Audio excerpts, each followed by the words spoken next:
अपने आका सल्लल्लाहु अलैहि वसल्लम के ज़िक्र की सआदत हासिल कर रहा हूँ। अल्लाह तबारक व तआला मेरा आप सबका आना कबूल फरमाए। दरअसल हमें यहाँ से जल्दी रुखसत होना होगा, इसलिए कि हमें एक तवील सफ़र के लिए जाना है और वक्त पे पहुँचना है, तो बहुत कोई लंबी चौड़ी गुफ्तगू नहीं होगी। हालांकि जो उन्वान इस वक्त ज़हन में आया है वो बड़ा वसी उन्वान है। वसी क्या बल्कि ये हमारी ज़िंदगियों का उन्वान है। लोग कहते हैं कि कामयाबी का ज़ाब्ता ये है कि अगर कौम को मालदार कर दो तो कौम कामयाब हो जाए, अगर कौम को इल्म दे दो तो कौम मालदार हो जाए, अगर कौम को अखलाक दे दो तो कौम कामयाब हो जाए। कौम को इल्म मिले तो वो कामयाब हो, कौम को दौलत मिले तो वो कामयाब हो, कौम को खूबसूरती मिले तो वो कामयाब हो, इसी तरह कौम बाअखलाक हो तो कामयाब हो, इसी तरह कौम मुत्तकी हो तो कामयाब हो, कौम परहेज़गार हो तो कामयाब हो। लेकिन ये सारी चीज़ें अपनी जगह हैं।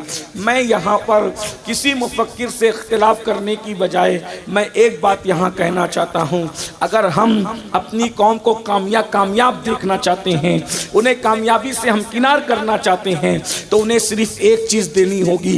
इतनी सारी चीज़ों पे मेहनत करने की बजाय उन्हें सिर्फ एक चीज़ देनी होगी, और वो है इश्क़ मुस्तफ़ा सल्लल्लाहु अलैहि वसल्लम।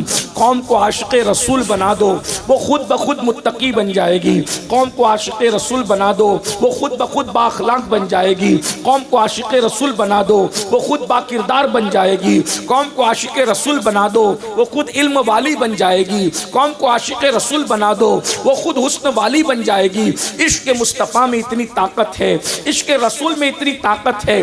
अगर पूरी ज़िंदगी इस पर मेहनत की जाए, अल्लाह की इज़्ज़त की कसम, इंसान मुत्तकी बने ज़रूरी नहीं है कि आलिम भी बने, इंसान आलिम बने ज़रूरी नहीं है कि बाअखलाक भी बने, इंसान बाअखलाक बने ज़रूरी नहीं है कि खूबसूरत भी बने। मगर जब इश्क़ मुस्तफ़ा आता है तो अखलाक भी आते हैं, किरदार भी आता है, इल्म भी आता है, तक़वा भी आता है, परहेज़गारी भी आती है।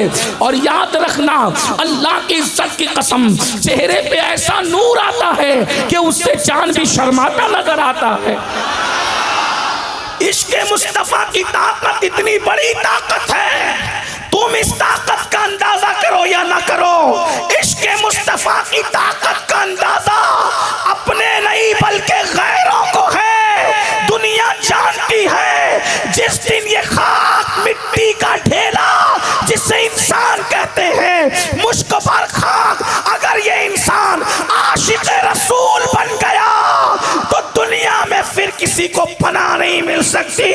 इसलिए कि अल्लाह अकबर, इश्क वो ताकतवर जौहर है हिंदुस्तान को जिन लोगों ने आजाद कराया है। देख लो सफ़े अव्वल में जितने खड़े हैं सबके सब आशिक़ रसूल हैं।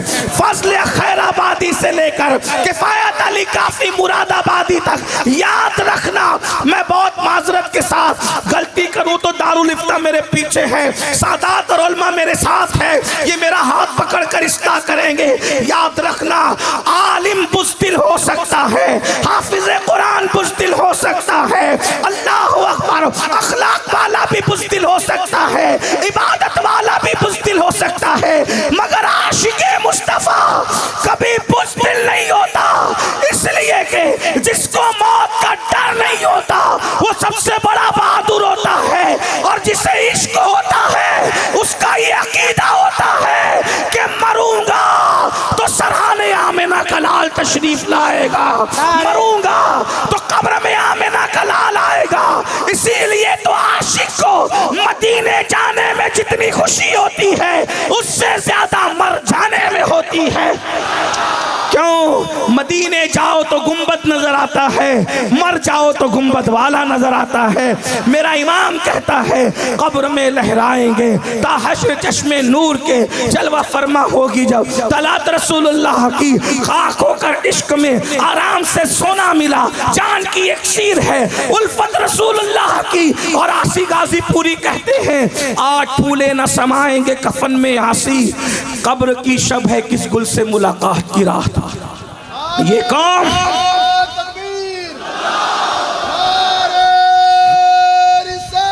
या रसूल अल्लाह या अली, ये कौम बुज़दिल इसलिए है कि ये आशिक नहीं है।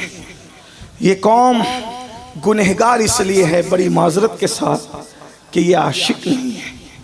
अगर वाकई इनके सीनों में इश्क डाल दिया जाए तो हमारे माशरे से गुनाह खत्म हो जाए। जिस मोहल्ले में इश्क होगा उस मोहल्ले में शराब की दुकान कभी नहीं खुल सकती,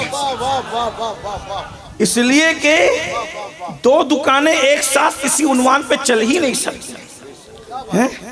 या तो जाम चलेंगे शराब के, या तो जाम चलेगा इश्क का। और जाहिर सी बात है शराब मिलती है महंगी और इश्क मिलता है बहुत सस्ता। शराब पिलाने वाले बदमाश होते हैं और इश्क का जाम पिलाने वाले अपने जमाने के सैयदुश शुरफा होते हैं। गुजरात में हो सकता है ये सैयदुश शुरफा को मैं समझा ना सकूं, लेकिन अगर इसको एक जुमले में कहूं तो शरीफों का सरदार जिसे कहते हैं ना उसे सैयदुश शुरफा कहते हैं। जो शरीफों की इमामत करे उसे सैयदुश शुरफा कहते हैं। अच्छी तरह याद रखना। आज अल्लाह अकबर, मेरे जवानों के अंदर एक बात कहूं, इश्क कितना पावरफुल है। हम आशिकों की नकल कर रहे हैं तो दुनिया लर्ज़ा बरंदाम है। हम आशिक बन नहीं पाए जैसे होना चाहिए था, हम तो नकल इश्क कर रहे हैं। जब नकल से ये हंगामा है, अगर हम सच्चा इश्क करने लगेंगे तो बात क्या होगी।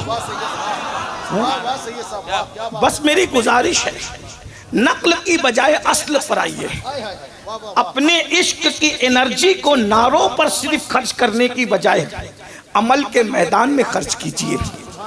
हम जज्बाती बहुत हैं और इश्क जो है वो जज्बाती नहीं होता। इश्क कड़वे घूंट पीने वाला होता है। इश्क मेहनत कराता है। किसी बुजुर्ग ने लौहे महफूज को देखा, किसी बुजुर्ग ने लौहे महफूज को देखा तो लौहे महफूज पर मोहब्बत लिखी हुई थी और उसी के साथ मेहनत लिखी हुई थी।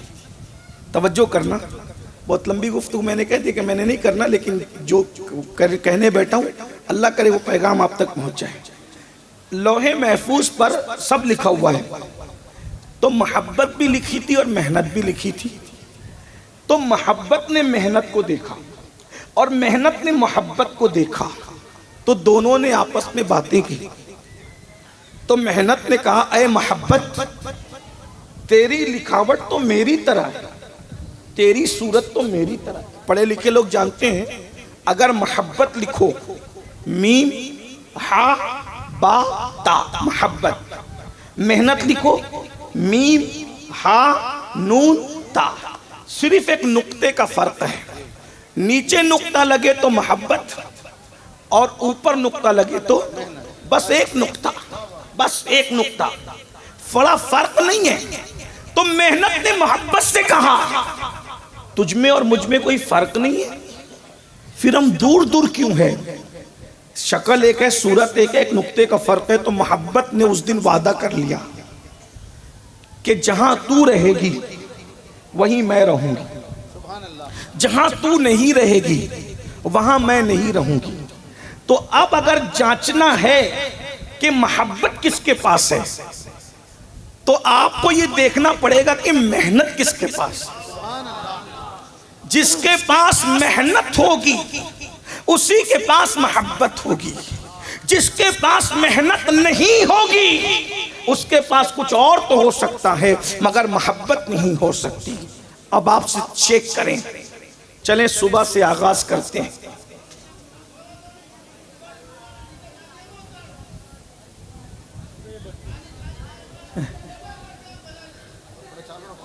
दुरूद शरीफ पढ़ लें। क्या नजर, अच्छा हाँ वही मैं वो समझ रहा हूँ, लेकिन क्या उनको नजर नहीं आ रहा हूँ तो मैं इधर आगे आके बैठ जाऊँ क्या है?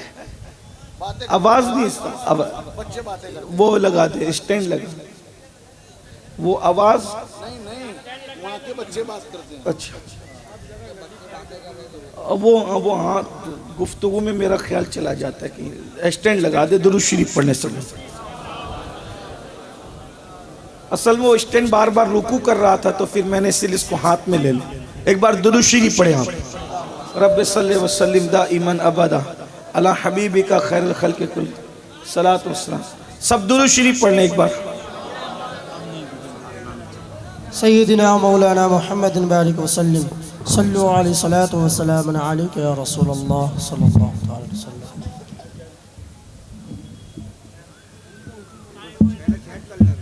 ये क्या, अच्छा ऐसे थोड़ा छोटा लो। हाँ माशा, बस ठीक। Hello hello. दुरूद शरीफ पढ़ें। रब्बि सल्लि व सल्लिम दाइमन अबदा अला हबीबिका खैरुल खल्क़ि कुल्ली। तो जहाँ मेहनत है वहीं मोहब्बत है। आप बड़ी बड़ी बातें कर लें, मैदान महशर में पछताओगे कि मैं मुनाफिकत कर रहा था, मोहब्बत नहीं कर रहा था। बहुत माफ़ी के साथ मैं ये नहीं कह रहा हूँ कि आप मोहब्बत नहीं करते या आशिक़ रसूल नहीं हो, ऐसा कहने का मुझे हक भी नहीं है, मेरी कोई औकात नहीं। लेकिन चूंकि बुज़ुर्गों की बात मुझे आपके पास रखना है तो आपको तवज्जो करना चाहिए। मेहनत और मोहब्बत लाजमी है। जहाँ मोहब्बत वहाँ मेहनत, जहाँ मेहनत वहाँ मोहब्बत। पहले मेहनत आती है फिर मोहब्बत आती है, पहले मोहब्बत कभी नहीं आती। तो अब ज़रा गौर कीजिएगा, चेक करें क्या हम मोहब्बत करते हैं। मोहब्बत की बातें तो करते हैं लेकिन हम क्या वाकई मोहब्बत करते हैं। सुबह से चेक करें, सुबह होती है फजर में, लोग कहते हैं नबी के नाम पे जान दे देंगे। मैंने कहा सलाम है, कोई इख्तिलाफ ही नहीं है। अल्लाह ताला तुम्हें सलामत रखे। तुम्हारे ये जुमले हमें फ़ख्र से हमारे सर को ऊंचा करते हैं। हमारी छाती 56 की नहीं होती, हमारी छाती 63 की हो जाती है जब तुम कहते हो कि नबी के नाम पे जान दे देंगे। यूँ इसलिए कि हमारी कौम मरने वाली कौम है, नबी के नाम पे जान देने वाली कौम है। लेकिन एक बात है, क्या ये बात सिर्फ बात की हद तक है? क्या बात वाकई बात है? आप नबी के नाम पे जान देने की बात करते हैं, आप नबी के नाम पे फजर में 10 मिनट की नींद कुर्बान नहीं करते, तो मैं कैसे मान जाऊं कि आप नबी के नाम पे जान भी कुर्बान करोगे? आप ये जान कुर्बान करने की बात करके किसी को हमारा मुखालिफ तो बना देते हो, किसी को चिढ़ा तो देते हो। लेकिन आपसे पूछता हूं कि क्या 10 मिनट की नींद कुर्बान कर सकते हो फजर में? जो कौम, एक अंग्रेज मुफक्किर ने कहा था, जब तक मुसलमान जैसे जुमा में आते हैं वैसे फजर में ना आए तब तक इस कौम से डरने की कोई ज़रूरत नहीं है। ये कौम सिर्फ नारेबाज कौम है, ये कौम सिर्फ ज़बानी दावेदार कौम है। तो किसी ने कहा मुसलमानों की ताकत से फजर की नमाज का क्या ताल्लुक है? तो उस अंग्रेज मुफक्किर ने कहा था, जो कौम अपने नबी के नाम पर 10 मिनट की नींद कुर्बान नहीं कर सकती, वो कौम अपने नबी के नाम पर अल्लाह अकबर अपनी जान क्या कुर्बान कर सकती है? ये बात सही नहीं। औरतें अपने सुहाग की मोहब्बत में, औरतें अपने शौहर की मोहब्बत में 2 दर्जन चूड़ियों का बोझ तो उठा लेती है। तुम अपने नबी की मोहब्बत में क्या चंद दाढ़ी के बालों का बोझ भी उठाने के काबिल हो? ज़रा बताओ तो सही, क्या औरतें तुमसे मोहब्बत में आगे न निकल गई कि वो तो 2 दर्जन चूड़ियों का बोझ उठा रही है और तुम चंद दर्जन बाल अपने चेहरे पे उसका बोझ नहीं उठा सकते? कौन से लोग इश्क की बात करते हैं, कौन सी मोहब्बत की बात करते हैं? याद रखना, आओ मोहब्बत बच्चों का काम नहीं है। नमाजी बनना आसान है, आशिक बनना आसान नहीं। हाजी बनना आसान है, आशिक बनना आसान नहीं। मुकर्रिर बनना आसान है, आशिक बनना आसान नहीं। पीर बनना आसान है, आशिक बनना आसान नहीं। मुफ्ती बनना आसान है, आशिक बनना आसान नहीं। उसकी वजह यह है, शाह नियाज बेनियाज ने कहा था, बुल हवस पाओ न रखियो इस राह के बीच, बुल हवस पाओ न रखियो इस राह के बीच, कूचे इश्क है ये, राह गुजरे आम नहीं। यहाँ बच्चों का काम ही नहीं है।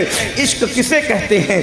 आओ मैं तुम्हें बताऊं, चूंकि आपने पोस्टर में साथ ही साथ मेरे मुर्शिद पीराने पीर, पीरे रोशन ज़मीर, कुतुबुल अक़ताब, गौसुल अग़वास, शेखुल शुयूख, ग़यासुल कौनैन, गौसुल आलमीन, सैयदना महबूब सुबहानी, शेख अब्दुल क़ादिर जिलानी रज़ी अल्लाह ताला की निस्बत भी डाली है।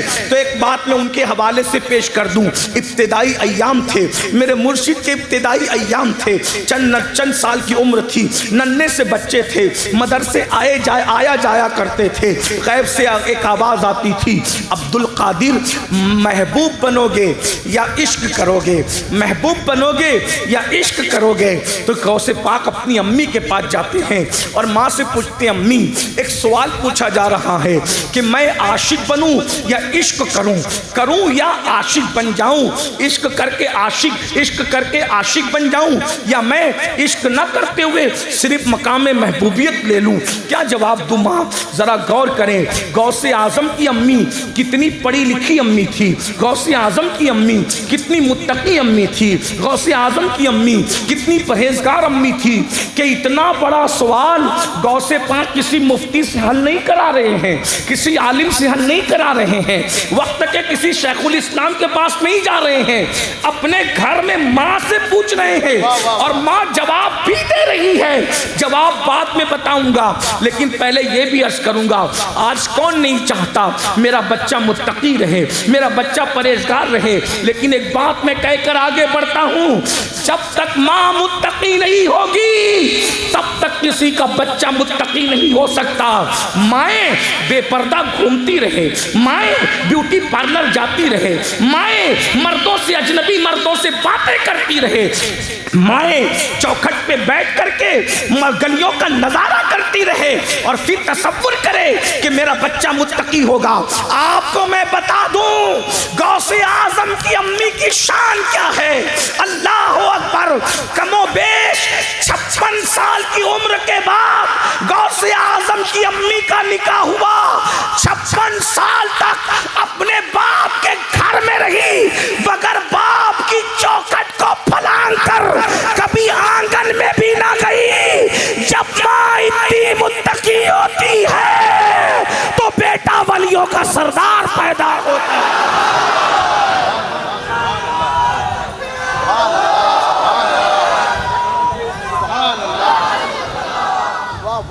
आज लोग हमसे पूछते हैं कि पहले वली गली गली नजर आते थे, अब वली गली गली नजर क्यों नहीं? मैंने कहा माएँ मुत्तकी नहीं है। जो औरतें, हंसने की बात नहीं, जो औरतें ब्यूटी पर, हमारे मजहब की औरतों को मस्जिद में जाने की इजाजत नहीं है। जो औरतों को मस्जिद से रोक दिया गया, वो औरतें अगर ब्यूटी पार्लर जा रही है तो उसके शिकम से वली कैसे जन्म लेगा? ये जो चोर, उचक्के, डाकू, लुटेरे, शराबी, जानी बच्चे पैदा हो रहे हैं, ये माओं के किरदार की कमी का नतीजा है। और आप लोग ये समझते हैं कि हम साल में 2-4 जलसे करके माशरे की इस्लाह कर लेंगे।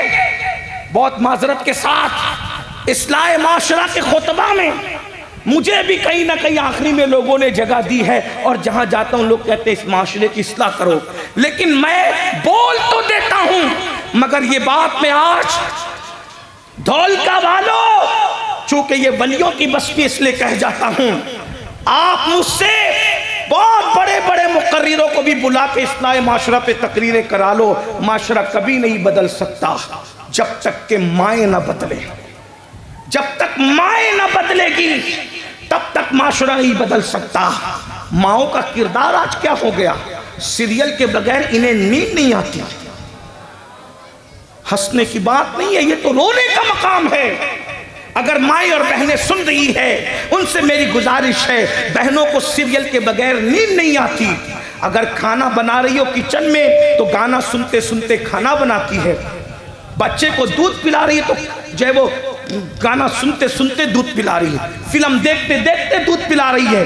फिर उस माशरे के अंदर टीपू सुल्तान कैसे पैदा होगा?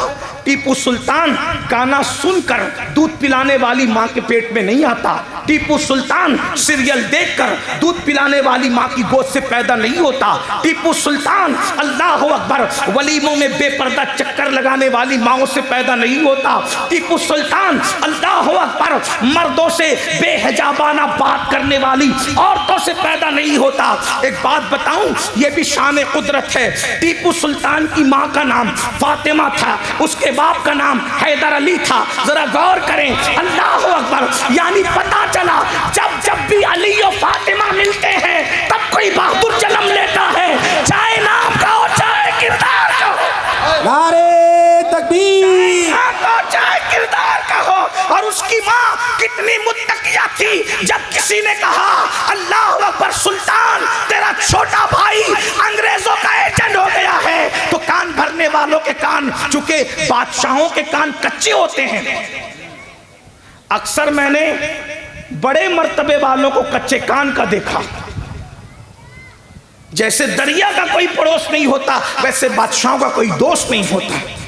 मालदारों के कान कच्चे, पीरों के कान कच्चे, बड़े फकीरों के कान कच्चे हैं, बड़े लोगों के कान कच्चे, घर के बड़ों के कान कच्चे, इल्ला माशाअल्लाह सबकी बात नहीं कर रहा।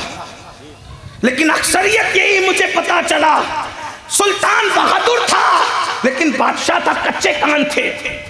ये मैं तौहीन नहीं कर रहा हूं, ये हकीकत बयान कर रहा हूं। जब मर्तबे बड़े होते हैं तो कान कच्चे हो जाते हैं। इसलिए अल्लाह अकबर, मगर एक हस्ती को हमने देखा कि मर्तबा वहां है कि तलवे के नीचे सरे जिब्रील है, मगर कोई शिकायत लाता है तो शिकायत की वजह से किसी से मुंह नहीं फेरते जब तक के हक के तहकीक अदा न कर लेते। और तहकीक में जुर्म भी साबित हो जाए तो मुजरिम को मेरा कह करके कहते हैं। सारी दुनिया जानी कह रही थी और जुर्म साबित होने के बाद कहा मेरे फौला का क्या हुआ। वो फौला का नाम ले सकता हूं लेकिन नहीं लेता। लेकिन ये भी तरबियत और अखलाक का एक हिस्सा है कि बड़े होकर भी कच्चे कान न रखो। सुल्तान की कमजोरी थी, बुरा लगे तो माफ करना, मेरी आदत है, मेरी जबान से हक निकल जाता है, मैं मजबूर हूं, क्या करूं। इसलिए कि खून अली मुझे चुप रहने नहीं देता। सुभान अल्लाह। सुल्तान ने इतनी सुनी, घर में आए, माँ को बैठे हुए देखा। गुस्से में माँ को कुछ कह तो नहीं सकते थे, बाअदब थे, लेकिन बेचैन होकर के टहल रहे थे। माँ से बेटे की बेचैनी देखी न गई। माँ ने कहा सुल्तान, क्या वो माँ थी कि बेटे को भी सुल्तान कहकर मुखातिब करती थी। सुल्तान बेचैन क्यों है? सुल्तान ने नजरें नीचे की, तुम्हारे बेटे ने मेरे सर को नीचे कर दिया। माँ माँ होती है, माँ माँ होती है, और माँ सिर्फ माँ होती है। कोई सुल्तान बने, वली बने, कुतुब बने, अब्दाल बने, कुछ बने, लेकिन उसका बेटा उसके सामने सिर्फ बेटा होता है। सुल्तान ने जब अदब से कहा तुम्हारे बेटे ने मेरा सर नीचे कर दिया तो माँ की आंखें तन गई। क्या कहा तुमने टीपू? अब सुल्तान से टीपू पे बात आ गई। टीपू फतेह अली, तूने क्या कहा? ओ हैदर अली के बेटे, तू क्या कह रहा है? बक रहा है? मेरे बेटे ने सर नीचा कर दिया। क्या किया उसने? क्या गलती हो गई उससे? तो कहने लगे माँ, लोग कहते हैं कि मेरा छोटा भाई अंग्रेजों का एजेंट हो गया है, गुफ्तगू करने भेजा था, देर हो गई, अभी तक वापस नहीं आया। माँ ने कहा खुदा की इज्जत की कसम, मेरा वो बेटा नहीं, मेरा कोई भी बेटा न कभी मुल्क का गद्दार हो सकता है, न कभी मजहब का गद्दार हो सकता है। लोग झूठे हैं, तेरी माँ सच्ची है। सुल्तान, ये बात हो ही रही थी कि भाई लौट करके आया, खुशी की खबर सुनाया। सुल्तान माँ के कदमों में गिर के रो पड़े। माँ, मैं शक में आ गया था, तूने इतने यकीन से कैसे कहा? कहा मुझे अपने आप पे नहीं, मदीने की सरकार पे यकीन है। मैंने जब भी अपनी औलाद को दूध पिलाया है तो कभी बेवुजू नहीं पिलाया, वुजू करती थी और दुरूद पढ़ पढ़ के दूध पिलाती थी। ये दुरूद की बरकत है कि औलाद न कभी मुल्क की गद्दार हो सकती है, न कभी मजहब की गद्दार हो। नारे तकबीर। आज माओ को जरूरत है। तुम भी टीपू सुल्तान पैदा करना चाहती हो तो छोड़ दो सीरियल देख के दूध पिलाना। क्या मिलता है सीरियलों में? ये सीरियलों में यही दिखाया जाता है ना। एक बात मैं कह दूं बहुत माफी के साथ कि शादीशुदा औरत बहुत सारे मर्दों से राब्ता कर सकती है, यही सीरियलों में दिखा, यही सीखना चाहते हो? और मर्दों, तुम्हें शर्म नहीं आती? तुम्हारी बीवी को सीरियल जब ये फिक्र देते हैं कि एक मर्द अगर हर जगह मुंह मार सकता है तो एक औरत भी कई जगह मुंह मार सकती है, उन सीरियलों के लिए तुम फिल्में टीवी घर में लाते हो, तुम्हें शर्म नहीं आती? फिर जब बीवी किसी और के साथ पकड़ी जाती है तो खून के आंसू रोते हैं। कसूर किसका है? कसूर किसका है? हम कोई बेहया बात करने नहीं बैठे, लेकिन डॉक्टर को ये हक है नहीं कि वो अपनी पसंद की दवा दे या मरीज की पसंद की दवा दे। ये अभी हाजी साहब ने हमारी दावत की, इन्होंने हमारी पसंद का खाना खिलाया, इनकी पसंद का, लेकिन मैं 8 दिन से डॉक्टर के पास जा रहा हूँ, ना वो जालिम मेरी पसंद की दवा देता है ना वो उसकी पसंद की देता है। क्यों? क्योंकि डॉक्टर अगर मरीज के पसंद की दवा देगा तो मरीज कभी अच्छा होगा ही नहीं। हम लोग डॉक्टर हैं, डॉक्टर। अगर आप कहेंगे कि तकरीर के लिए हमने बुलाया है, खाना हम खिलाएंगे, नजराना हम देंगे, फूल हम पिनाएंगे, तो अमीनुल कादरी हमारी मर्जी की तकरीर करे, अमीनुल कादरी से तो भूल जाइए, ये तवक्को मत रखिए। क्योंकि आपने मुझे नचनिया की हैसियत से नहीं बुलाया है, रूहानी डॉक्टर की हैसियत से बुलाया है। और मैं आपको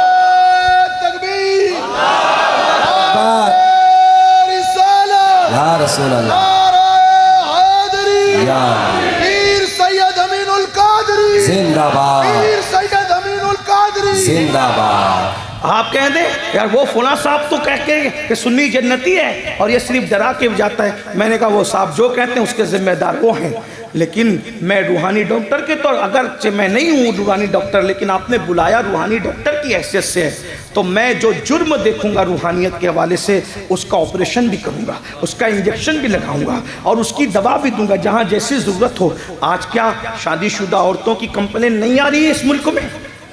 4-4 बच्चों को छोड़ के माँ भाग रही है। कौन आया था ट्रेनिंग देने? ये सीरियल। कोई नहीं आया था ट्रेनिंग देने, इन सीरियलों ने गंदगी की।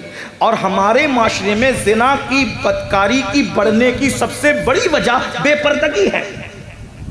और औरतें ना पर्दे में आने को तैयार है और ना आप लोग औरतों को पर्दे में रखने के लिए तैयार है। मैं हिंदुस्तान भर में जाता हूँ, लोग अपनी औरतों को हमारे सामने बेपर्दा ला के खड़ा करके कहते हैं बाबा सर पे हाथ रख के दुआ दे दो। आंखें बंद करके कहते हैं ये क्या है? अरे दुआ देने के लिए सर पे हाथ रखना जरूरी नहीं है। वाह वाह वाह वाह। मैं कमरे में बैठ के दुआ दे दूंगा। कहा वो फुला ने दी थी, मैंने कहा वो फुला जाने, तेरे लिए भी शरीयत जरूरी है, मेरे लिए भी शरीयत जरूरी है। तो कहा यार सैयद तो बाप की तरह होता है, पीर तो बाप की तरह होता है। मैंने कहा बाप की तरह होता है, रसूल पाक से बढ़कर बाप कौन था?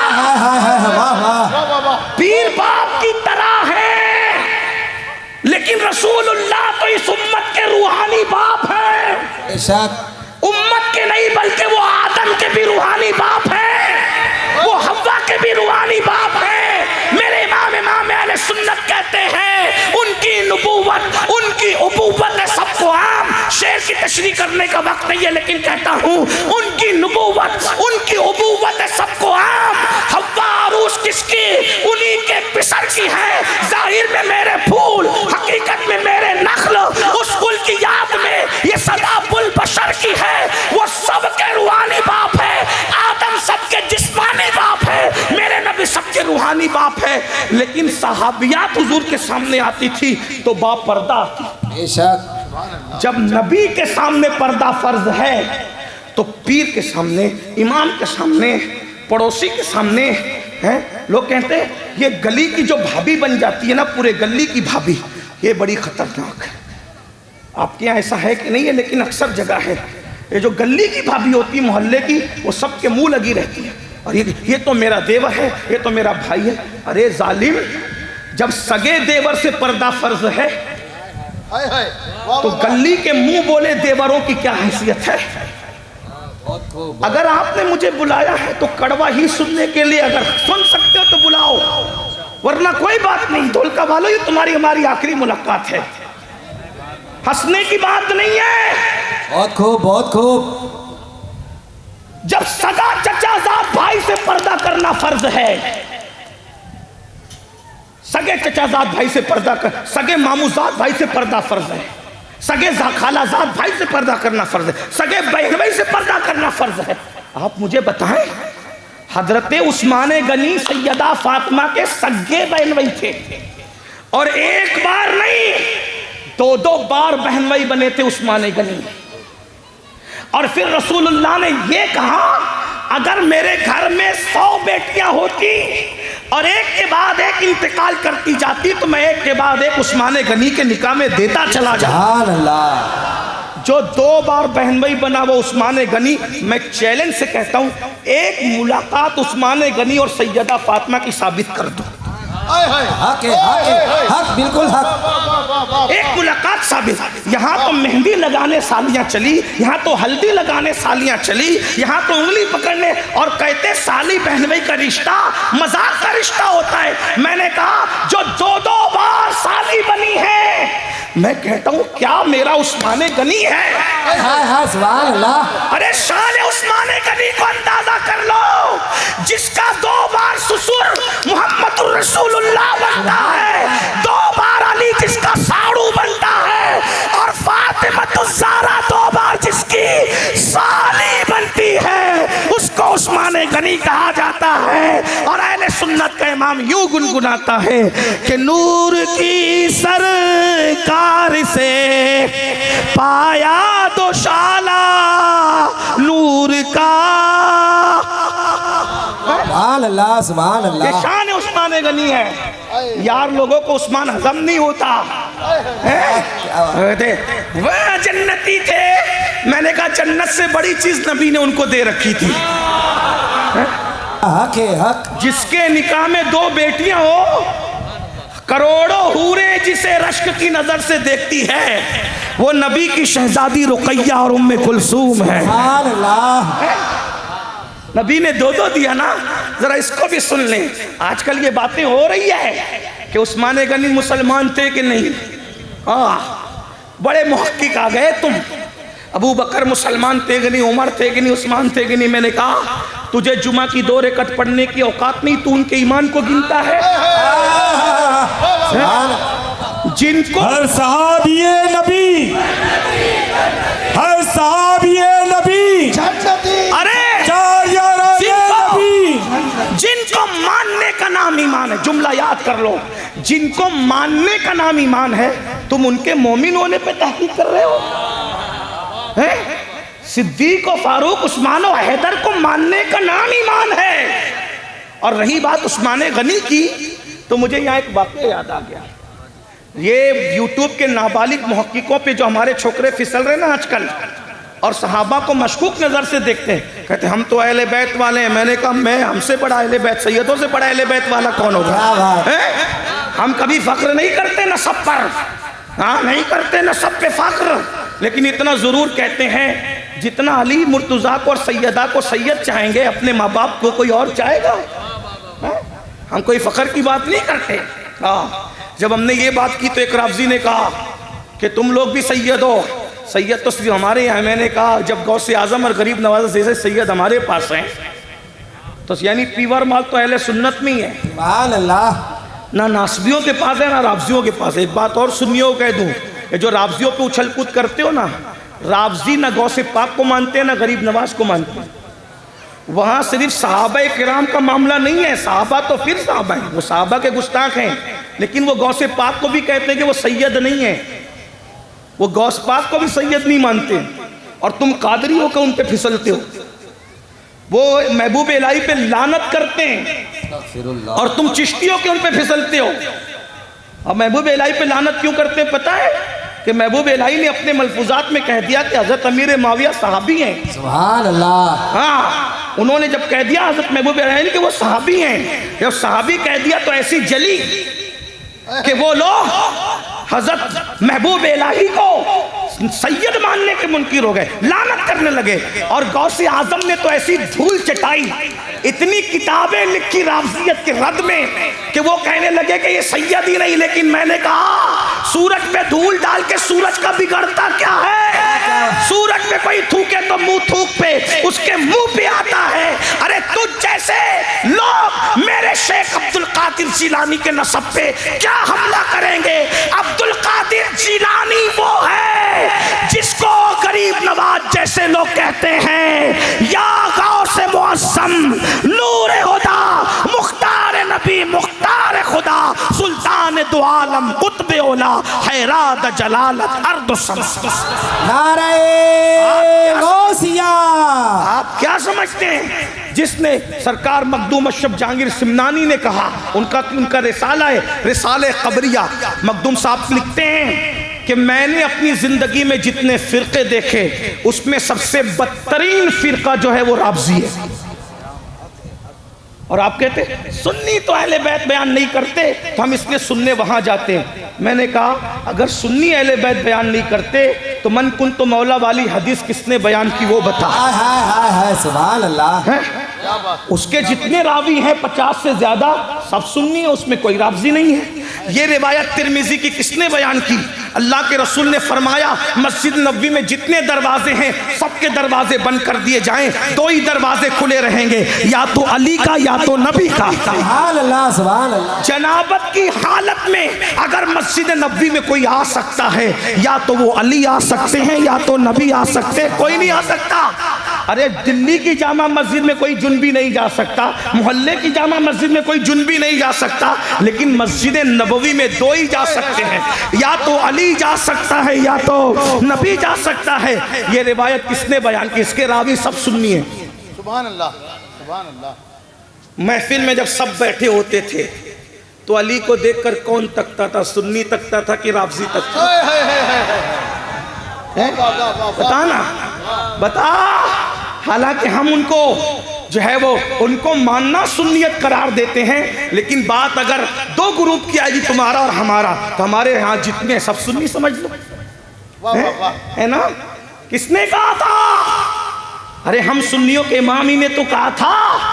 जब सुन्नियों की माँ उम्मुल मोमिनीन सैयदा आयशा ने कहा अब्बा मैं जब देखती हूँ महफिल में अली होते तो सिर्फ आप अली को देखते, किसी और को नहीं देखते। अली को टिकटिकी बांध के देखते, अली को तकते रहते, है ना? लोग कहते हैं अली में रखा क्या है? मैंने कहा वो तो सिद्दीक अकबर से पूछ के अली में रखा। हाय हाय हाय हाय सुभान अल्लाह। अगर कोई तेरे झोपड़े को देखने नहीं आता, ताजमहल को देखने जाता है, तो ताजमहल में रखा क्या है वो तो जाने वालों से पूछना।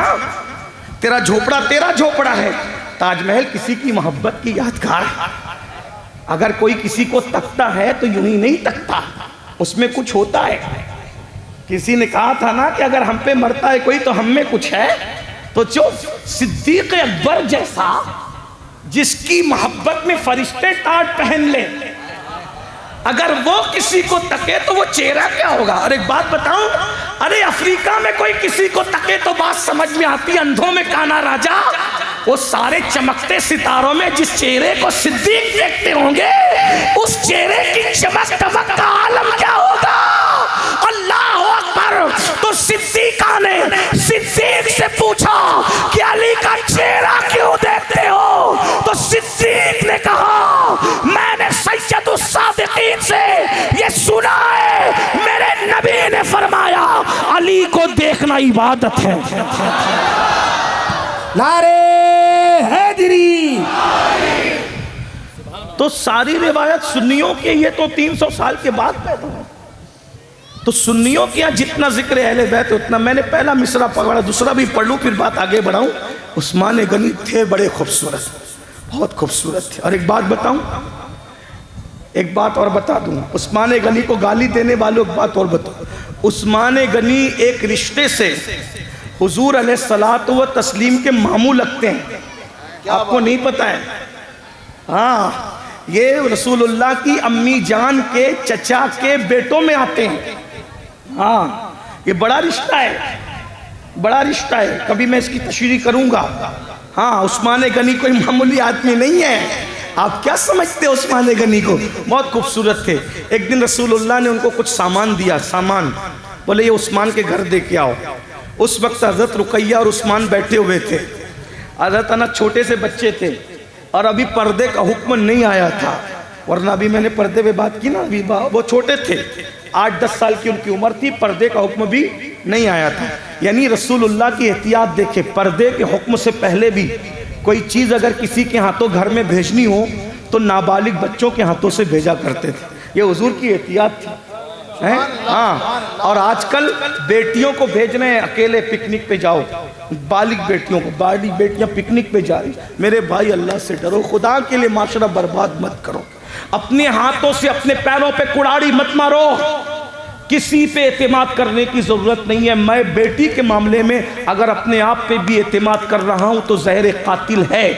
उसकी वजह क्या है सुनो, उसकी वजह यह है कि हम किस पे एतमाद करें जब यूसुफ अलैहिस्सलाम जैसी हस्ती कहती है कि मुझे अपने नफ्स पे एतमाद नहीं है, मासूम अपने नफ्स पे एतमाद नहीं करता, मुजरिम अपने नफ्स पे एतमाद कब से करने लगे।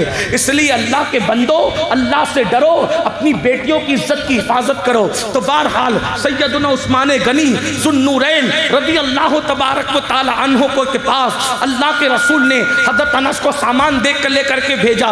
बहुत देर से उस अनस आए तो सरकार ने फरमाया, अनस तू कहाँ रह गया था? कि या रसूल अल्लाह, जब मैं सामान देने गया तो हज़रत रुकैया और उस्मान गनी दोनों एक साथ बैठकर बातें कर रहे थे, तो मैं दोनों को देखने लगा, मैं दोनों को देखने लगा, उसी में देर हो गई। तो आका ने मुस्कुरा के क्या कहा पता है? जमीन के ऊपर बीवी और मियाँ अगर सबसे ज्यादा कोई दोनों खूबसूरत एक साथ मिले हैं तो वो रुकैया और उस्मान गनी है, उससे खूबसूरत जोड़ा कोई नहीं है। उस उस्मान गनी के बारे में कहते हैं उन्होंने तो हक तलब कर लिया था। ये बला इमाम आज़म के दौर में भी चली। इमाम आज़म के दौर के रावजियों ने उस्मान गनी के बारे में हवा उड़ाई, वो तो यहूदी थे, वो तो यहूदी थे, वो तो यहूदी थे। तो जो फितना फैला रहा था ना, बड़ा रावजी तो जो था कूफा में, वो फितना फैला रहा था। मौला हज़रत इमाम आज़म को किसी ने कहा कि वही फितना फैला रहा है। हज़रत मौला अली ने कहा कल से नहीं बोलेगा वो। तो इमाम आज़म ने कहा कल से नहीं बोलेगा। इमाम आज़म ने क्या कहा? तवज्जो है मेरी तरफ, महमूद भाई इधर देख, थोड़ा छोड़ देना, 10-5 मिनट ही बच्चे, 1 घंटा ख़त्म होने में मैं बात ख़त्म कर रहा हूँ। उस्मान गनी को लोगों ने इमाम आज़म के दौर में यहूदी का, उनके ईमान को मशकूक किया। इमाम आज़म ने से बताया कि ये फितिन है, वो फुला का घर है, वही ये रावजी फितना कर रहा है। इमाम आज़म ने कहा कल से नहीं बोलेगा। अच्छा आप क्या करेंगे? कहा सब काम तकरीर से थोड़ी होते हैं। वाह वाह, देखना मैं क्या, इमाम आज़म बड़े दिमागी आदमी, दिमाग बहुत था आपके पास, बहुत ज़हीन थे। लोग कहते हैं कि अल्लाह ने उनके ज़माने में 90% अकल उनको दी थी। इतना दिमाग था उनके पास कि अगर वो जो है ना लकड़ी के पिलर को सोने का साबित करना चाहें तो अल्लाह ने इतनी अकल दी थी कि वो कर सकते थे। किया नहीं उन्होंने, लेकिन कर सकते थे। जाके इमाम आज़म उस रावजी के घर बैठ गए। इमाम आज़म बैठ गए रावजी के घर, और रावजी देखा तो बहुत उछल कूद करने लगा, क्योंकि बद मज़हबों के घर अच्छे लोग आते हैं तो वो समझते हैं कि अब 2 काम में से कोई एक तो होगा, इसलिए बद मज़हबों के साथ जाया ना करो। 2 में से कोई एक काम होता है। क्या होता है पता है? या तो लोग समझते हैं कि बद मज़हब सुधर गया तो उसका काम हो गया कि लोग उसको सुधरा हुआ समझेंगे, तो फिर लोगों को धोखा देगा ना वो। या फिर ये होगा कि हमारा इमाम बिगड़ गया तो उसमें भी नुकसान होगा। अब हमारा इमाम चला गया, इमामों का इमाम जाके बैठ। लोगों को उस जमाने में एतमाद बहुत था क्योंकि लोग फितिन नहीं थे उस दौर में। हाँ, आजकल तो ऐसा है कि इमाम साहब बेचारे अगर तेज़ी के साथ चल भी जाए ना, बोलते इमाम साहब तो दौड़ रहे थे, ये इमामत के काबिल नहीं। मेरे एक अजीज़ ने मुझसे फतवा पूछा, मसला पूछा कि मेरी मस्जिद का इमाम झूठ बोलता है, उसके पीछे नमाज पढ़ूँ कि नहीं पढ़ूँ? क्योंकि मैं मुफ्ती तो नहीं हूँ आज की तारीख में, मैं अभी मुफ्ती नहीं हूँ, लेकिन क्योंकि मसला पूछा था किसी डेढ़ शाने ने, तो जवाब भी थोड़ा उसको होशियारी देना था। बोले मेरी मस्जिद का इमाम झूठ बोलता है, नमाज पढ़ो कि नहीं? मैं कहा अगर मैं नहीं बोल दूंगा ना, पूरे मोहल्ले में जाके मेरे नाम से चिल्लाएगा कि सैयद ने मना किया, और मोहल्ले वाले, मेरे मानने वाले, मोहब्बत करने वाले तो बेचारे इमाम पे क़यामत आएगी। मैंने कहा अगर इमाम तुझसे कम झूठ बोलता है तो पढ़ ले, और अगर तुझसे ज़्यादा झूठ बोलता है तो फिर बताना, फिर आगे का जवाब बाद में दूंगा। तो चला गया। तो ये लोगों का हाल होता है, खुद की हैसियत कुछ और होती है, बातें बड़ी बड़ी करते हैं। तो इमाम आज़म अबू हनीफा वहाँ पहुँचे। पहुँचने के बाद आप जब उसने देखा तो वो आया, अरे सरकार आप आए?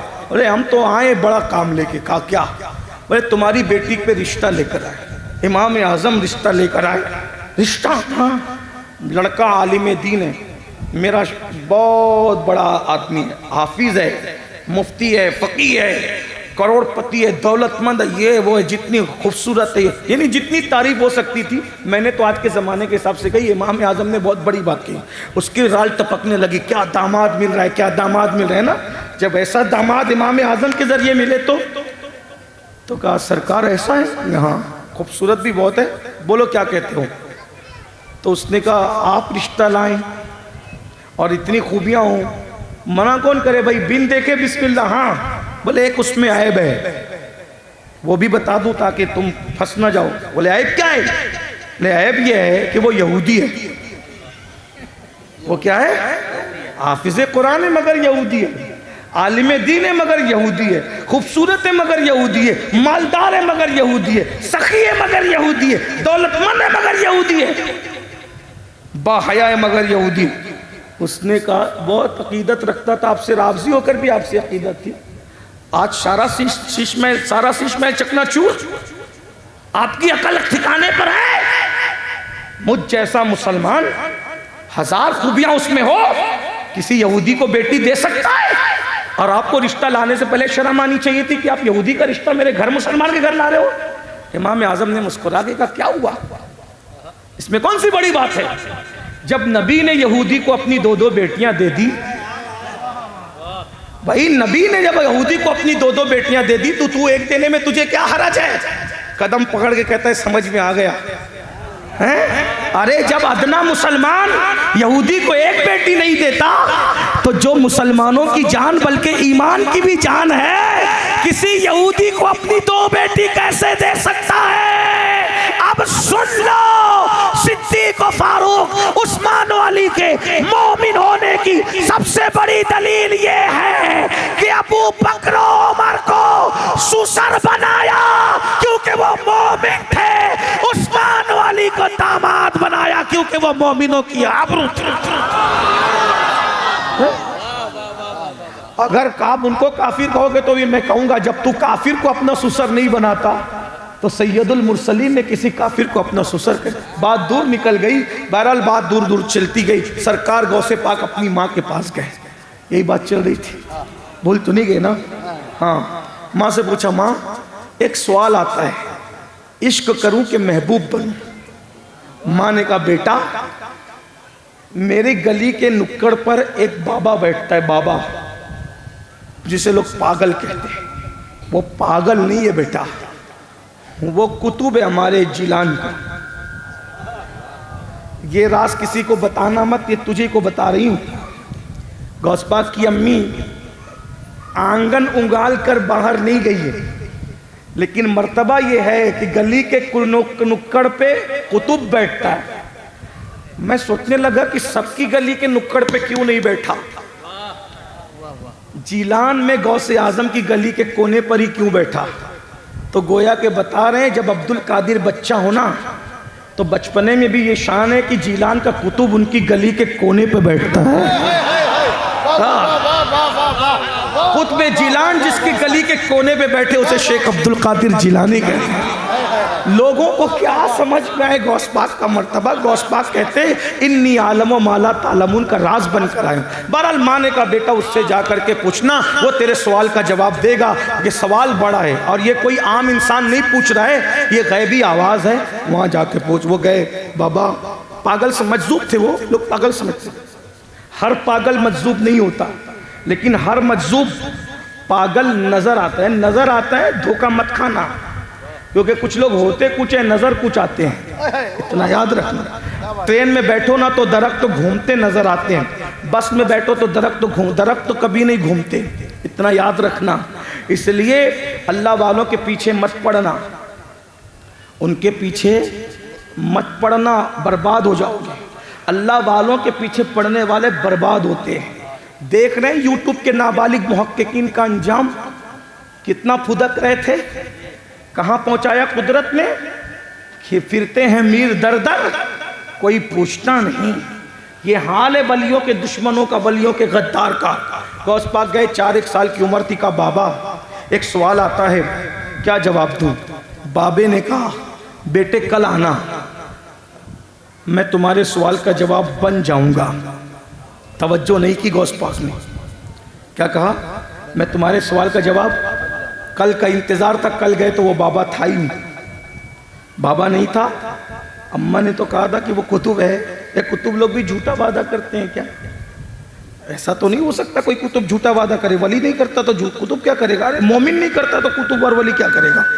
ऐसे में बात हो रही थी, जिलान पूरा जिलान दीवाना था सादात का। कहा शहजादे किसको ढूंढ रहे हो, शहजादे किसको ढूंढ रहे हो? कहा एक बाबा बैठता था उसी को ढूंढ रहे। अरे वो मर गया रात को, उसका मजहब और मसलक पता नहीं चला, तो लोगों ने उसके पैर में रस्सी बांधी और खींचते हुए ले जा करके उसको कचरे की कुंडी पे फेंक दिया। शहजादे तुमको क्या गरज उस पागल से जिसका मजहब मसलक ही नहीं पता? कहा मुझे काम है, बता दो, मैं जरा जाऊं तो सही। जब गए वहां तो चील, कौवे, कुत्ते, गीद जिस्म को नोच नोच के खा रहे थे। लरस गए गौस पाक। आपने कहा बाबा आपने तो वादा किया था कि मैं आपके सवाल का जवाब दूंगा और आप इंतकाल कर गए, अब मेरा जवाब कौन देगा? तो लाश से आवाज आई, शहजादे मैंने ये नहीं कहा था, मैंने ये नहीं कहा था कि मैं तुम्हारे सवाल का जवाब दूंगा। आपने तवज्जो नहीं फरमाई शहजादे, मैंने ये कहा था कि मैं तुम्हारे सवाल का जवाब बन जाऊंगा। शहजादे तुम्हारे सवाल का जवाब बन गया हूं, ये जवाब है तुम्हारे सवाल का मतलब क्या? कहा मैं आशिक बना था, आशिक। घर के नीचे छत में भी नहीं रह सका, खुले आसमान के नीचे पूरी जिंदगी गुजरी, एक कपड़े में जिंदगी गुजारी पेवन वाले, और मरने के बाद देख रहे हो कि कफन भी नसीब नहीं हुआ। चील, कौवे, कुत्ता, बिल्ली जिस्म को नोच नोच के खा रहे। आशिक बनने का अंजाम यह है, अगर इस मुसीबत का मुकाबला करने की हिम्मत रखते हो तो आशिक बनना, वरना महबूब बनने में भलाई है। इश्क की राह फजर में सोते पड़े रहने से नहीं मिलती, इश्क की राह ताश के पत्ते खेलने से नहीं मिलती, इश्क की राह जुआ खेलने से नहीं मिलती, इश्क की राह सूद के लुक़्मे हलक में डालने से नहीं मिलती, इश्क की राह मस्जिदों को वीरान करने से नहीं मिलती, इश्क की राह दाढ़ियां मुंडाने से नहीं मिलती, इश्क की राह गुनाह करने से नहीं मिलती, गाने सुनने से नहीं मिलती। महबूब के इश्क में कुत्तों को जिस्म नुचवाना पड़ता है, बिल्लियां उसको नोच नोच के खाती है, गिद्ध नोच नोच के खाते हैं, कफन भी नसीब नहीं होता, तब आशिक बनता इंसान। अल्लाह अकबर। तो कहा अगर इस मंजिल से गुजरना है तो आशिक बन जा, और अगर इस ऐसी हिम्मत नहीं है तो फिर महबूब बनने में भलाई है। फिर वो गौसे आजम थे, हसनी हुसैनी खून था, तब आपने उसी वक्त कहा फिर तो मैं आशिक बनूंगा, फिर तो मैं आशिक बनूंगा। और फिर आशिक बने। आपको ये पता है कि गौस पाक रोजाना नए कपड़े पहनते थे, ये पता है। गौस पाक रोजाना नए जूते पहनते थे जो बादशाहों को भी नहीं मिलते थे। मेरी कौम ने हमेशा आसान दास्तान याद रखी, लुटने की दास्तान नहीं याद रखी, हमेशा लुटाने की दास्तान याद रखी। आप क्या समझते हैं ये कपड़े रोजाना नए हमेशा नहीं थे, ये आखिरी उम्र का मामूल था। जवानी कैसे गुजरी? गौसे आजम ने जिंदगी के 35 साल बगदाद के जंगलों में एक लुंगी पर जिंदगी गुजारी। 35 साल तक के जिस्म में पैर की जूतियां नहीं थी, चप्पल नहीं थे, ऊपर का कुर्ता नहीं था। गौसे पाक बगैर कुर्ते के 35 साल तक जंगलों में इबादत करते रहे। भूख की वजह से खाना नहीं मिलता, बेहोश होकर जमीन पे गिर जाते, बेहोश होकर जमीन पे गिर जाते। लकड़हारे और चरवाहे आपको मुर्दा समझ कर ले जाते और लावारिस मैयतों की जगह रख देते। और जब आपको नहलाने के लिए गर्म पानी डाला जाता तो गौस पाक आंखें खोल के चिल्लाते और कहते क्या कर रहे हो? तो लोग कहते ए लावारिस मैयत तू जिंदा कैसे हो गई? मस्ताना नारा मारते फिर चले जाते। हुजूर गौसे पाक फरमाते हैं अल्लाह रसूल की मोहब्बत में, इश्क मौला में मैंने वो मुजाहिदे किए, वो तकलीफें उठाई। अगर पहाड़ों पे डाल दिए जाए तो पहाड़ रेजा रेजा हो जाए, पहाड़ पिघल पिघल जाए। और फिर बाद में गौसे आजम ने 40 साल तक के जागा रत जगह किया और इशा के वजू से रोजाना इशा में वजू करते, उसी में फजर की नमाज पढ़ते। तब गौसे आजम को मकाम इश्क नसीब हुआ। और यहाँ लड्डू लड्डू कहने से मुंह मीठा हो जाएगा। बहुत माजरत के साथ एक अपने जैसे इंसान से भी मोहब्बत करो ना तो उसके लिए कितनी कुर्बानियां देनी पड़ती है ना। जब अपने जैसे इंसान से प्यार हो जाता है तो रातों को नींद नहीं आती। आती है? नहीं आती। जाओ उन लड़कों से पूछो जो ये गलती कर बैठे, जाओ उन लोगों से पूछो जिन्हें किसी से मोहब्बत हो गई। ये कोई फहश बात नहीं कर रहा हूँ, उन्हें नींद नहीं आती, कुर्बानियाँ देते हैं। एक बात बताऊँ, इश्क के रास्ते में माँ समझाती है तो भी समझ में नहीं आता, बाप समझाता है तो भी समझ में नहीं आता, पूरे मोहल्ले में बदनाम हो जाते हैं मगर इश्क को छोड़ते नहीं। यार अपने जैसों का इश्क इंसान को बदनामी से ऊंचा ले जाता है तो महबूब खुदा का इश्क कितना बुलंद होगा। बस मैं इतना ही कहता हूँ, आज हम तुम और हम सब नकल कर रहे हैं तो दुनिया इतनी लर्जा पर अंदाम है। अगर हम हकीकतों की तरफ आ जाएं तो दुनिया में हमारा बेड़ा पार हो जाए। मैंने जहाँ से आगाज़ किया था, टाइम ख़त्म हुआ इसलिए बात ख़त्म वहीं पे कर दूं। आप क्या समझते हो, हिंदुस्तान को जिन्होंने आज़ाद कराया वो सब आशिकाने रसूल थे। और कैसे आशिक थे, मुझे वो आशिक याद आ रहा है जिसे दुनिया हज़रत किफ़ायत अली काफ़ी मुरादाबादी के नाम से जानती है। अंग्रेज़ों ने उनको जेल में रखा। देखो इस्लाम दुश्मन ताकतें अब हिंदुस्तान और दुनिया भर में कोई आशिक रसूल पैदा होने नहीं देना चाहते, इसीलिए नबी के नाम से डर लगता है लोगों को। नबी के नाम में है क्या है? कुत्तों से मोहब्बत करो कोई पाबंदी नहीं, बंदरों से मोहब्बत करो कोई पाबंदी नहीं, चिड़िया से मोहब्बत करो कोई पाबंदी नहीं। आमिना के लाल के इश्क में है क्या? इतने बड़े बड़े मदरसे कायम किए सिर्फ इसलिए कि इश्क मत होने दो। मदरसे हो इश्क ना हो, मस्जिदें हो इश्क ना हो, दरसगाहें हो इश्क ना हो, खानकाहें हो इश्क ना हो, इसलिए कि जानते हैं सब रहेगा, इश्क नहीं रहेगा तो क्या होगा। इकबाल ने कहा था, बुझी इश्क की आग अंधेर है, मुसलमान नहीं राख का ढेर है।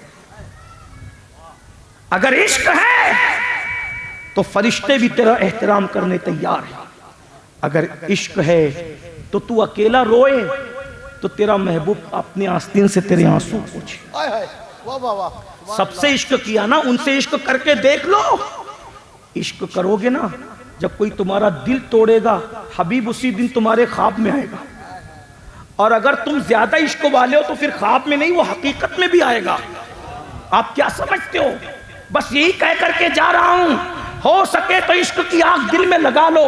और जो आशिक होता है उसकी 3 निशानी होती है। जिससे मोहब्बत उसका जिक्र कसरत से करता है, जिससे मोहब्बत उसकी नकल करता है, जिससे मोहब्बत उसकी नापसंदीदा चीज़ों को छोड़ देता है। मैं तो बस इतना ही कहता हूँ मुसलमानों से, जब अल्लाह अल्लाह होकर अपने महबूब की मोहब्बत में किबला बदल देता है तो हम उम्मती होकर अपनी ज़िंदगी नहीं बदल सकते। एक बात बताऊं, तवज्जो करें, जिस दिन अल्लाह ने किबले को काबा बनाया, तवज्जो, जिस दिन अल्लाह ने काबे को किबला बनाया उस दिन मस्जिद अक्सा जैसी चीज काबे के पास नहीं थी। उलमा की बहुत तवज्जो, अगर मुझसे गलती हो मेरी इस्ताग़फ़िर सादात की। मस्जिद अक्सा के पास उस दिन जो चीज थी वो काबे के पास नहीं थी। वजह, मस्जिद अक्सा बुतों से पाको साफ थी उस दिन।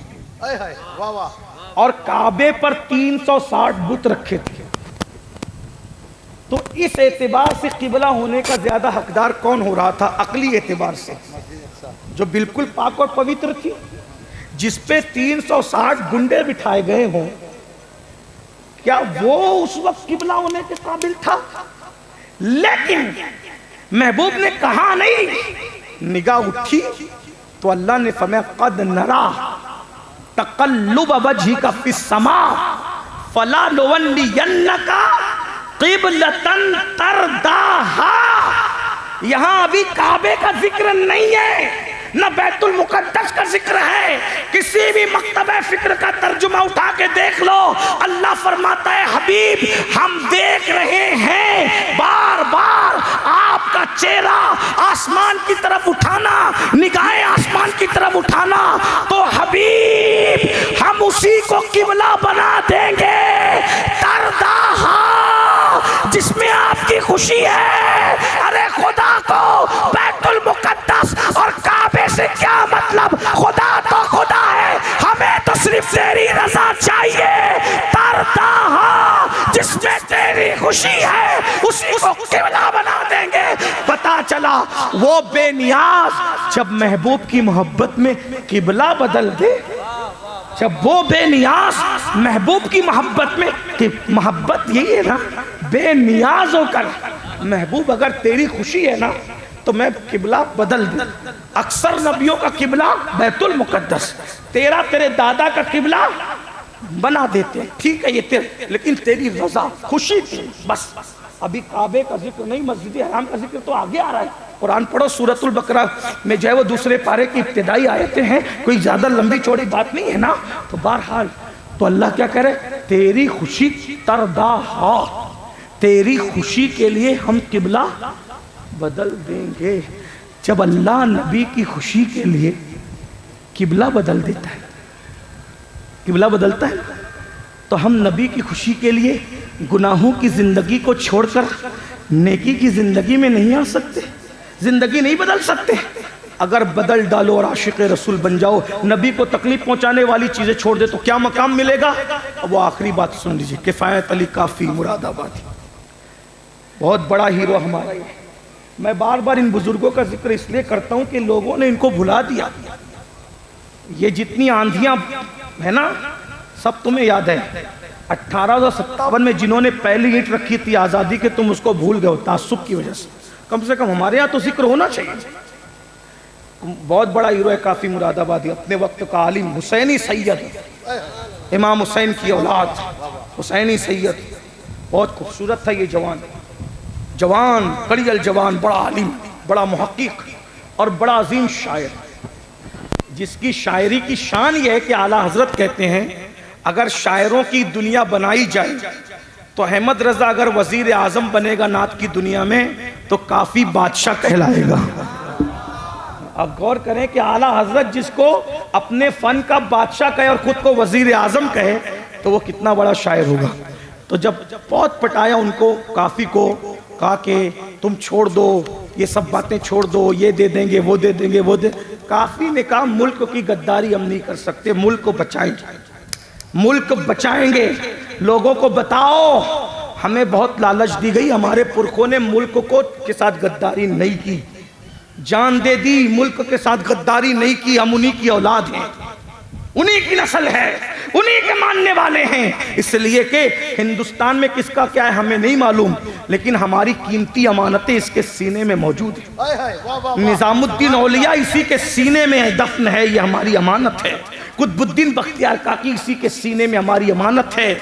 गरीब नवाज इसी के सीने में हमारी अमानत है। शाह बरकतुल्लाह मखदूम अशरफ इसके सीने में हमारी अमानत है। हिंदुस्तान की जमीन से गद्दारी करना, ये जमीन से गद्दारी नहीं, ये महबूब इलाही से गद्दारी, कुतुबुद्दीन से गद्दारी, अशरफ जहांगीर समनानी से गद्दारी। इसलिए मुसलमान कभी अपने मुल्क का गद्दार नहीं हो सकता। इतनी कीमती अमानतें लेके जाएंगे कहाँ।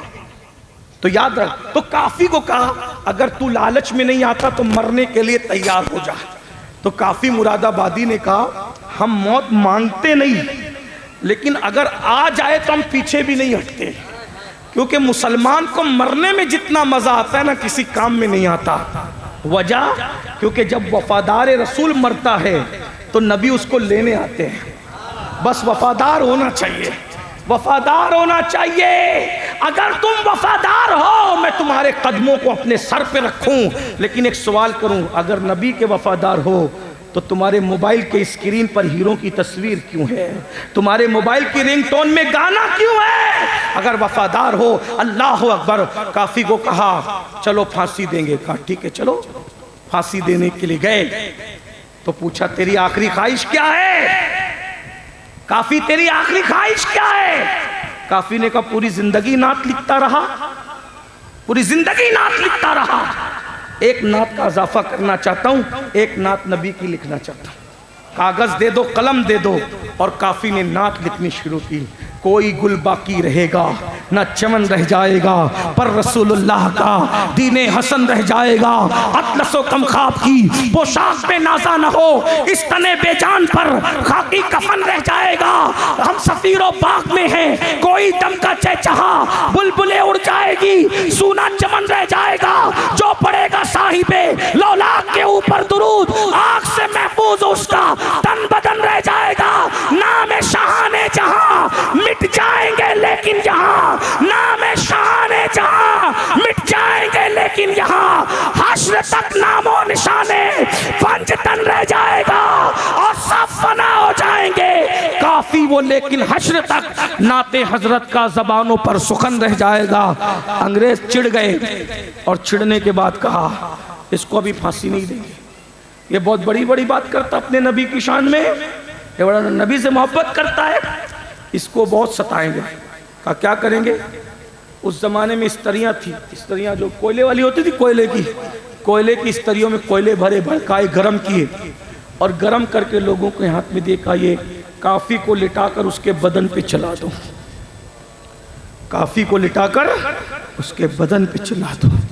बस एक ही बात कह जा रहा हूँ इख्तिताम पे, हुजूर से वफा कर लो, दुश्मन जितना तकलीफ देगा हुजूर उतना करीब होंगे तुम्हारे, उतना तुम्हें तसल्ली देंगे, उतना बस वफादार बन जाओ। हम सब कुछ बन रहे हैं, क्या वफादार भी हैं?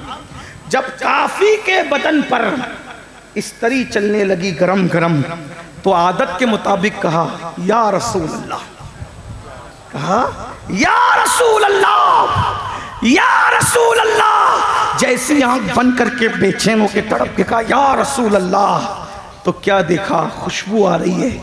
जब खुशबू सूंघी, ये तो जानी पहचानी है, आंखें खोली तो सरहाने अल्लाह के रसूल खड़े थे, आलमे बेदारी में नबी का जलवा देख रहे थे। काफी रोकर कहते हैं आका बहुत देर कर दी मैंने, अगर मुझे ये पता होता कि जिस्म पे इस्तरी चलाने से आप नजर आते हैं तो इतनी देर नहीं करता, ये काम मैं बहुत पहले कर चुका होता। ये नबी के इश्क करने वालों को शान नसीब होती है। आओ हम भी हुजूर से इश्क करें, ज़बानी नहीं हकीकी, सिर्फ नारे नहीं, फज्र की नमाज में उठने वाले आशिक बने। और अगर तुम नमाज के लिए नहीं उठते तो अल्लाह के रसूल ने फरमाया जिसने जानबूझ के नमाज छोड़ दी, मैं मोहम्मद उससे बेजार हूँ, क़यामत के दिन उसके साथ मेरा कोई ताल्लुक़ नहीं, मेरे लिए नहीं, इन उलमा के लिए नहीं। इसमें कितने लोग हैं, धौलका में कितने लोग हैं गिरद नवाज जो हुजूर के इश्क में आज से 5 वक्त की नमाज पढ़ने का वादा करते हैं। हुजूर के इश्क में उठा के जरा देखें, जबरदस्ती किसी के साथ इश्क का सौदा है। मैं नहीं देख रहा, मदीने की सरकार देख रही है। हम मुझे तो धोखा दे सकते, उनको नहीं। उठा के रखो जरा, गवाह बनाओ फरिश्तों को। सुभान अल्लाह, अरे वाह माशाअल्लाह, ये खड़े वाले भी करें सुभान अल्लाह, ये भी करें, खवातीन भी माशाअल्लाह।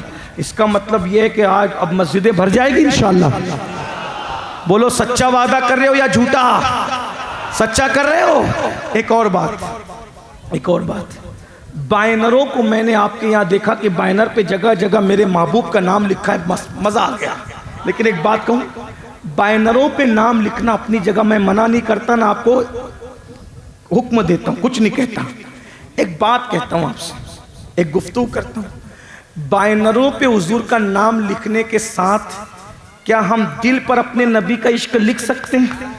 अपने नबी का नाम लिख सकते हैं? बोलो लिख सकते हैं। मेरे आला हजरत कहा करते थे कि फकीर के दिल का हाल आजकल ये हो गया है कि अगर मेरा दिल चीरोगे तो एक पर ला इलाहा इल्लल्लाह लिखा होगा, दूसरे पे मोहम्मदुर रसूलुल्लाह लिखा होगा। मेरे भाई जब तक गाना सुनोगे दिल पर नामे मोहम्मद नहीं आएगा, जब तक के गंदी पिक्चरें देखोगे दिल पे नामे मोहम्मद नहीं आएगा, जब तक औरतों को पाप की नजर से देखोगे दिल पे नामे मोहम्मद नहीं आएगा। तो दिल पे लिखो, जब दिल पे लिखोगे तो क्या होगा?